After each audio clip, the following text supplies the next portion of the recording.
दोस्तों बचपन में अगर किसी चीज से मुझे सबसे ज्यादा डर लगता था वो थे इंजेक्शंस। वैसे आज भी लगता है।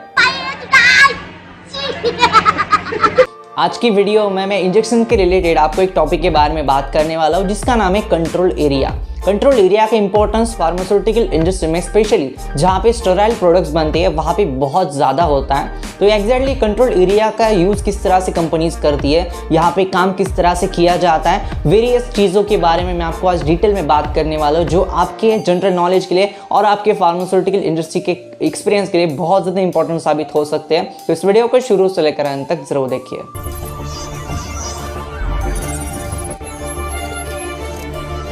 दोस्तों यहाँ पे सबसे पहला और सबसे इंपॉर्टेंट पार्ट आ जाता है कि कंट्रोल एरिया मतलब क्या होता है। एग्जैक्टली कंट्रोल एरिया हम किसे बोल सकते हैं। फार्मास्यूटिकल इंडस्ट्री में जिस भी एरिया में फिलिंग की जाती है, फिलिंग इन द सेंस अगर आपने इंजेक्शन देखा होगा आपको पता होगा एक इंजेक्शन होता है उसके साथ एक बॉटल होती है जिसमें एग्जैक्टली जो इंग्रेडिएंट होता है, एग्जैक्टली जो कंटेंट्स होते हैं जो आपकी बॉडी में एंटर करते हैं।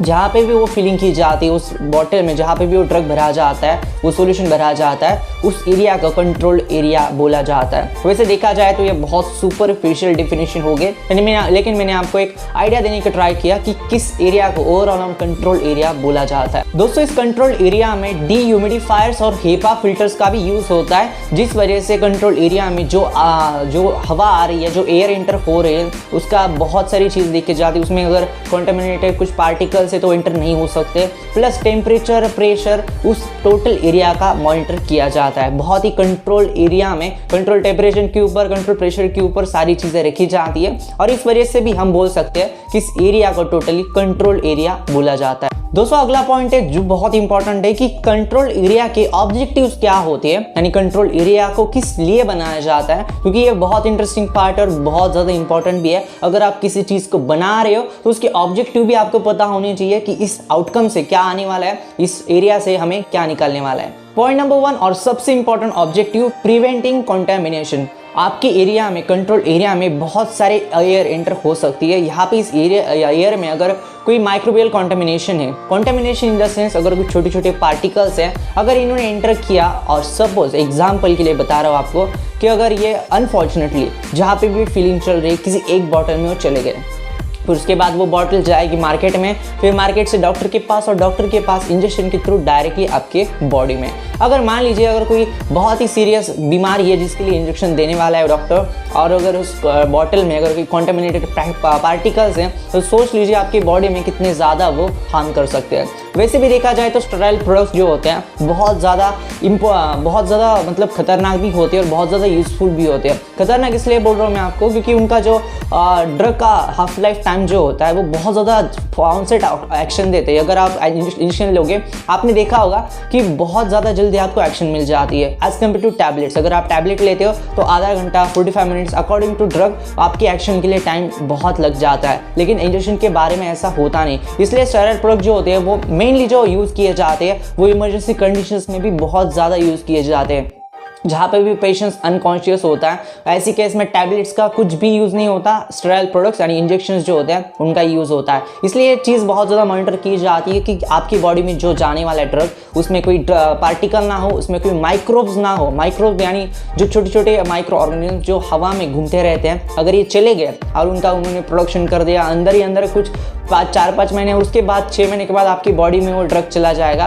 तो सोच लीजिए कई बार लोगों की डेथ भी हो सकती है इन सारी चीज़ों की वजह से। इसलिए बहुत इंपॉर्टेंट पॉइंट होता है कि जो एरिया जहाँ पे फिलिंग चल रही है वहाँ पे कुछ भी एंटर ना हो जो इस प्रोडक्ट के लिए अननेसेसरी और कई बार खतरनाक भी साबित हो सकता है। दोस्तों अगला पॉइंट है सेक्शंस एंड क्लासिफिकेशन। यहाँ पे इस कंट्रोल एरिया को बहुत ज़्यादा सेक्शंस में और इसका वेरियस टाइप से क्लासिफिकेशन किया जाता है। हालांकि जो मैं आपको क्लासिफिकेशन बताने वाला हूँ या फिर ये जो सेक्शंस बताने वाले हो अकॉर्डिंग टू द कंपनी ये चेंज भी हो सकते हैं, लेकिन मैंने आपको जनरल ओवरव्यू देने का मैं ट्राई करने वाला हूँ कि कौन कौन से सेक्शंस और कौन कौन से क्लासिफिकेशन के बेसिस के ऊपर कंट्रोल एरिया को डिवाइड किया जाता है। दोस्तों जो कंट्रोल एरिया होता है उसको 2 पार्ट में मेनली डिवाइड किया जाता है। एक होता है जनरल एरिया और दूसरा होता है क्रिटिकल एरिया। जनरल एरिया यानी वो एरिया जहाँ पे अगर कोई माइक्रोब्स एंटर होता है तो प्रोडक्ट के साथ उसका डायरेक्टली कांटेक्ट नहीं आएगा, यानी वहाँ पे ड्रग अवेलेबल नहीं है। लेकिन वो जनरल एरिया इसलिए है क्योंकि ड्रग के लिए जो नेसेसरी अदर जो चीज़ें होती है, जैसे कोई लेबल हो गया,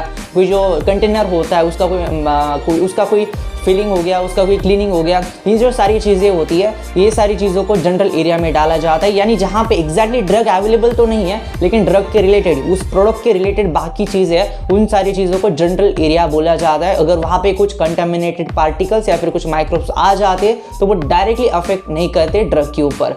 दूसरा पार्ट आता है क्रिटिकल एरिया। क्रिटिकल एरिया में एग्जैक्टली ड्रग अवेलेबल होता है, यानी एग्जैक्टली ड्रग की फिलिंग की जाती है और यहाँ पे अगर कॉन्टेमिनेटेड कोई पार्टिकल आ जाता है तो वो डायरेक्टली ड्रग के कॉन्टैक्ट में आ सकता है, यानी वो डायरेक्टली ड्रग में इंटर हो सकता है। इसलिए इस एरिया को क्रिटिकल एरिया बोला जाता है, जो कि बहुत इंपॉर्टेंट और बहुत सेंसिटिव होता है। जहाँ पे भी अगर प्रोडक्शन डिपार्टमेंट में कोई भी इंजेक्टेबल प्लांट्स में काम कर रहा है, उनको एक बार पूछना आपके अंदर जाने का टाइम, आपका बाहर आने का टाइम, आपके हर एक चीज़ को मॉनिटर किया जाता है। वहाँ पे जो लोग काम करते हैं ना, उनके ऊपर भी बहुत बड़ी जिम्मेदारी होती है। वहाँ पे कुछ भी मतलब बोल सकते हैं, वहाँ पे कुछ भी आप एक्सक्यूज़ नहीं दे सकते कौन से भी चीज़ को कि हाँ मैं बाहर गया था या फिर मैं बाहर से डायरेक्टली एंट्री की without the procedure, without SOP following. ऐसे कुछ भी एक्सक्यूजेस इंजेक्टेबल प्लांट्स में स्पेशली चलते नहीं। वैसे फार्मास्यूटिकल कंपनीज में चलती तो है नहीं, लेकिन मैं आपको बोल रहा हूँ कि इंजेक्टेबल प्लांट्स में तो बहुत ज़्यादा स्ट्रिक्ट चीज़ें होती है। यहाँ पे काम करना मतलब कोई आम बात नहीं होती, यहाँ पे काम करना बहुत बड़ी जिम्मेदारी होती है। दोस्तों फार्मेसी में एडमिशन लेने के बाद माइक्रोबायोलॉजी का आपको एक सब्जेक्ट होगा, कौन से भी सेकंड ईयर में या फिर थर्ड ईयर में, उस सब्जेक्ट में आपको स्टेरिलाइजेशन नाम की कंसेप्ट पता चलेगी। ये जो कंसेप्ट है इंजेक्टेबल प्लांट्स के लिए बहुत ज़्यादा इंपॉर्टेंट होती है। इंजेक्टेबल प्लांट में जो कंट्रोल एरिया होता है ना, उसमें स्टेरिलाइजेशन के लिए 2 वेज में डिवाइड किया जाता है। एक होता है स्टेज वाइज स्टेरिलाइजेशन और दूसरा होता है टर्मिनल स्टेरिलाइजेशन। जो स्टेज वाइज स्टेरिलाइजेशन होता है उसमें भी अगेन 2 पार्ट्स में डिवाइडेशन किया जाता है। एक होता है एट रेस्ट और दूसरा होता है इन ऑपरेशन। एट रेस्ट मतलब अगर वहाँ पे कोई पर्सनल अवेलेबल नहीं है फिर भी वहाँ पे काम हो सकता है। जैसे कि अगर कोई लेबल बनाना है, लेबल या फिर बॉटल के ऊपर रैप करना है, इन सारी चीज़ों के लिए आज की डेट में ऑटोमेटिक मशीन से यहाँ पे पर्सनल की कोई ज़रूरत नहीं पड़ती। वैसे ही बहुत कुछ ऑपरेशंस होते हैं जो मशीनरीज के बेसिस के ऊपर उनके ऊपर बिलीव करके और उनके साथ हम कर सकते हैं विदाउट द पर्सन। हमें कोई आदमी की, किसी लोग की ज़रूरत नहीं पड़ती उन चीज़ों को करने के लिए। इन सारे ऑपरेशन को, इन सारे स्टेरिलाइजेशन के प्रोसेस को बोला जाता है एट रेस्ट। और जहाँ पे दूसरी बात आती है इन ऑपरेशन, यानी वहाँ पे अगर काम करना है आपको, जैसे कि फिलिंग का कोई काम हो गया तो वहाँ पे आपको इंसानों की ज़रूरत पड़ेगी, फार्मासिस्ट की ज़रूरत पड़ेगी, जहाँ पे इनका qualification B pharmacy, M pharmacy है, इन सारे लोग की क्वालिफिकेशन की ज़रूरत पड़ेगी, उन लोग की ज़रूरत पड़ेगी।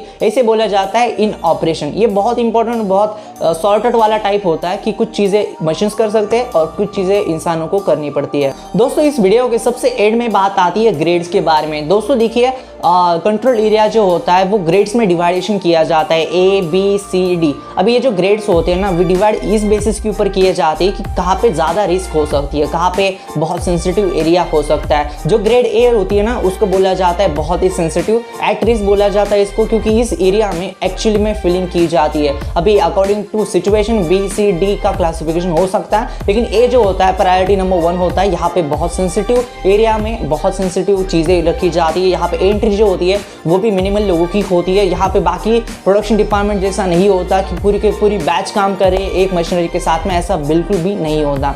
दोस्तों ये था आज का वीडियो एंड करने से पहले अगर आप चैनल के ऊपर पहली बार आए हो तो चैनल को सब्सक्राइब कर देना, और चैनल के ऊपर पहली बार आए भी नहीं हो लेकिन आपने अभी तक सब्सक्राइब नहीं किया तो सब्सक्राइब कर देना। उसके बाद जो बेल आइकन है उसको भी प्रेस कर देना। उसके बाद वीडियो को लाइक कर देना और वीडियो में कोई अच्छी सी कमेंट कर देना जिसको मैं आपका रिप्लाई करने का ट्राई करूंगा। धन्यवाद दोस्तों ये वीडियो देखने के लिए, धन्यवाद।